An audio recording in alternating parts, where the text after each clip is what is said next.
That's the thing about that. Brett Siegel, I believe it was Brett Siegel, and I know he was on with Stiles and Watkins today.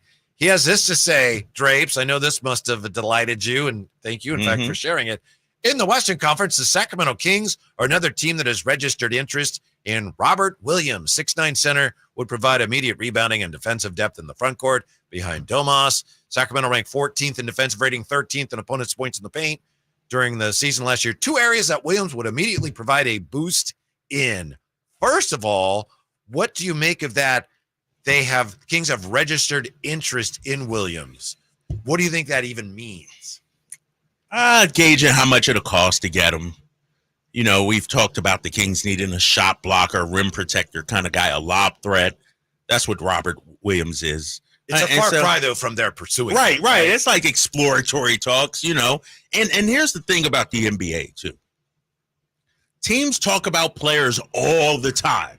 It's not just like you talk about a player at the trade deadline or during free agency or, you know, you got your target. It's like, what's going on with this guy, you know? And so it may be just exploratory talks. I like the fact that they're interested in a guy like him because he's exactly what we need in terms of a reserve big man, a change of pace guy, a better passer than people, you know, probably talk about with him. And so I kick the tires on it. That's what I feel like they're doing. Just some exploratory talks, right? The whole thing with him, it starts with his health, right? And whether or not he can still go. 41 games over his last 2 seasons, Whitey. So he's missed a season and a half over his last 2. It's his knee? Yeah, it's his knee.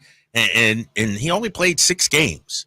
You know, what's interesting, though, when you look at, you know, when he is available, the one season he played 61 games, I think it was. Was that 22? Yeah. 21-22? Second team all defense. Oh, yeah. I remember even in the finals that year, we've talked about it. He was playing when he shouldn't have been playing. Right. And he was a factor. Yes. He was 7th in Defensive Player of the Year voting that year. So he is an elite defender. But with him, even more so than Zach LaVine, Brandon Ingram, it's the health. And so the question is, how much would it take to get a guy like that? I'm not giving up much more than a second-round pick.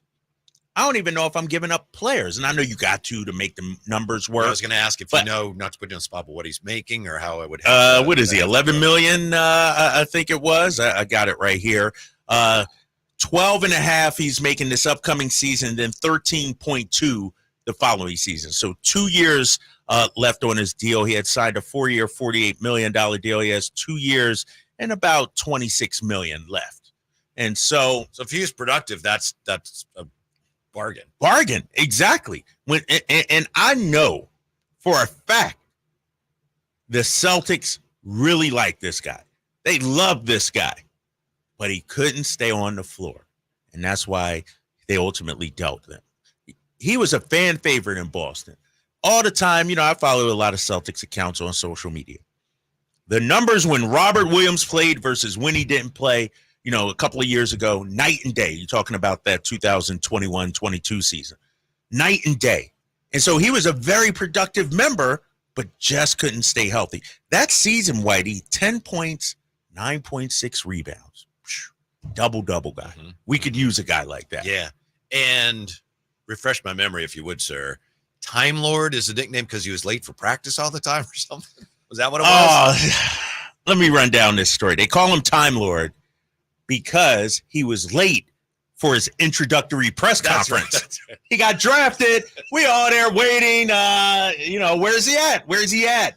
I think he either overslept and then missed his flight like that. And so Danny Ainge jokingly, you know, got him an alarm clock, you know, and that's how he nicknamed the Time Lord. Ainge tried to change that nickname, though, because he thought it was kind of disrespectful and said that he was a time traveler, Time Lord. Yeah, that's why he was named. But no, he overslept and missed his introductory press conference. He was late for that. Mm-hmm. That's why we call him the Time Lord. He's actually a good example of why players need to look out for themselves. Right, yes. Because as we've said, that year you could argue he probably shouldn't have played. Right. And I think it's very noble that he did play. He's trying to win a championship but he hasn't been able to stay on the floor since. Yeah, exactly. And what happens is, you wind up doing more damage than good. I mean, Isaiah Thomas, our guy, IT, a few years ago, same thing. He played through his torn labrum, never was the same afterwards. Trying to give it his all for the team, trying to win a championship, and it ruined his career. I don't know how Robert Williams will play out, but he's a tremendous talent, man. Former first-round pick, high flyer, game changer, can hit the 15 to 17-footer occasionally. He would be perfect for us coming off the bench as a backup big, but I don't want him to come here, get fans excited, and then what happened in Portland happens to us. 6 games, 10 games. We don't need that. If somebody comes, we need them to actually be productive and a part of what we're doing. I'm a little surprised that the Kings have interest in him, and we don't know the extent to which they have interest, but everything with them this offseason has been offense. And Robert Williams, as you said, he doesn't demand the ball a lot, but he can score. But that he doesn't seem to fit. I wonder if he's more of a, Mike Brown would love to have him than he is like Monty would be pursuing it. I'm just kind of thinking out loud. You mean from an offensive, exactly. Not a 3-point threat kind of thing? It just seems like they're all in on offense. Yeah, I hear you on that. I don't know that they should be, but they are. Right. I can see how you would think that philosophy-wise. I wouldn't be surprised if Mike Brown was all in on this guy. We need a defender, a rim protector. But offensively, too, I think he opens things up for us even offensively. Sure, he's not a 3-point shooter, but his vertical spacing, that lob threat that he provides, and if you could get him for the cheap, think about it. Monty brought in Nerlens Noel. When healthy, he's better than Nerlens Noel. He's a Nerlens Noel type, but with bigger ups, better defender. He just can't stay on the floor. I think it's fascinating that so many people looking at what's going to happen next in the NBA in terms of teams making roster moves. There's so much focus from those people on Portland. And I know we were kidding, look what we did. Jay got Aaron Fentress on, and he came on, and we just did an interview with him. And everyone has picked up that interview, not because of us, obviously, but because he talked about this Portland situation. And it's so interesting because they got Jeremy Grant. What are they doing with him? They got 3 bigs, right? And then they got Anthony Simons. What are they going to do with all these guys? They got him, and they just signed what's his name? They have a number. Devontae Graham at the guard spot. Yeah. They have a number of pieces. Remember, Malcolm Brogdon's still on that team too. Yeah. It's like, what are you going to do with him? You got so many guards and so many players, so many centers.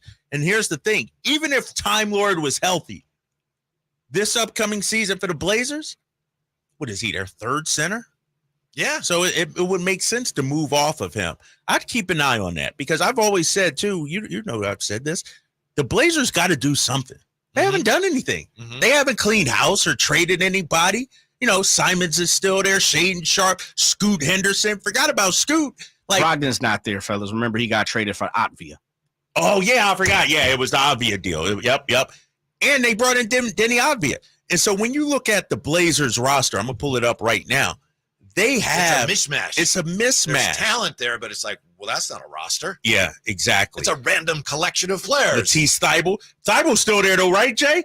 Matisse Thybulle, yeah. Matisse Thybulle is still there. And so I don't know what they're doing out there in Portland. You know what I saw today, and I think this was somebody from the Bay Area, said, well, if the Warriors can't get Markkanen, they should pursue Jeremy Grant.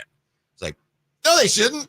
I hope they do, but no, that's not a good idea. That's not a good for the Warriors. Not a good pivot. No.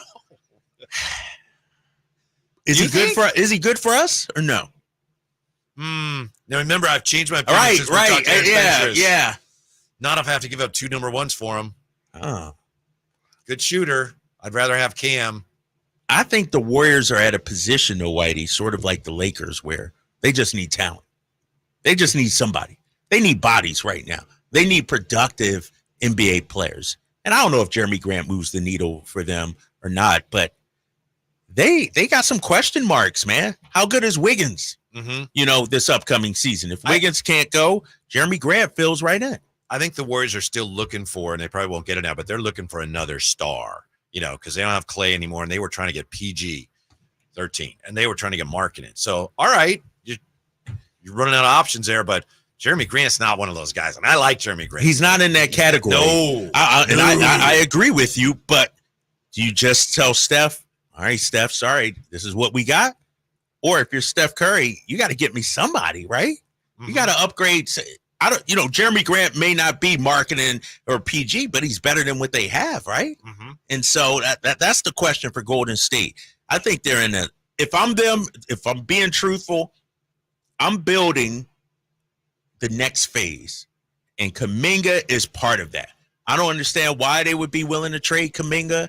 I don't understand why, teams aren't high on Kuminga, but Kuminga to me can be a solid key contributor on a championship level team. Sounds to me like they've kind of cooled on him a little bit. Right, and that right. surprises me. Yes. How great Pajemski. Pajemski, like somebody said on Twitter the other day, like all Pajemski is Peyton Pritchard with opportunity. You know what I mean? Peyton Pritchard with the minutes.